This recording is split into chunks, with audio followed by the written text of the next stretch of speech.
এই যে দেখেন খাসির পিছে এই যে ভাত লাগানো আছে, জি জি এইগুলা কি বেঁচে গেছে, তারপর এগুলো ফ্রিজে রেখে দিচ্ছেন, এগুলো কবে খাওয়াবেন মানুষকে? মানে এটা তো ওই যে আমাদের কাস্টমার আছে না, স্টাফ, হ্যাঁ, ওরাই পাক ধুইয়া আবার পাক করে খেয়ে নেবে।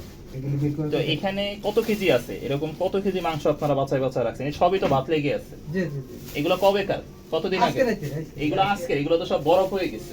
মানে ডিপ ফ্রিজে কি রাখছি বুঝাচ্ছেন? বড় বড় এগুলো এগুলো তো সব একই অবস্থা।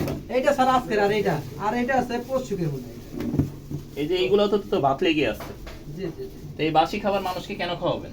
এই যে আমার কাজ লেবার আছে না, স্টাফ খাইলে তো খেয়ে ফেলতো ততক্ষণে। এইটা খাইলে তো লেবার কো খাওয়া ফেলবে সে। এই আস্তে আস্তে খাইবা একটু তো খাবেন না তো। এই যে সবই তো আপনার বেঁচে যাওয়া খাবার, বেঁচে যাওয়া খাবার আপনি কতদিন ধরে এই বাসি খাবার মানুষ, আপনি যে বলতেছেন এই যে দেখেন এগুলো তো একেবারে পরশুকের স্যার। একেবারে বরফ হয়ে গেছে, সাদা বরফ, এগুলা মানুষকে তো খাওয়াইতে পারবেন ঠিক না। আছে ঠিক আছে আর এই যে এই ফ্রিজের অবস্থা দেখেন, এই যে দেখেন এইটা কি রাঁধছেন? এটা এটা গোস স্যার। তো কাঁচা মাংস, আর এই যে নিচে রান্না করা যে উপরে হচ্ছে যে রান্না করা খাবার, আর নিচে হচ্ছে কাঁচা মাংস একসাথে রাখছেন, নিচে রক্ত পড়ে আছে, এটা তো করতে পারবেন না। সবগুলোর জন্য আলাদা আলাদা ফ্রিজ ব্যবহার করতে হবে।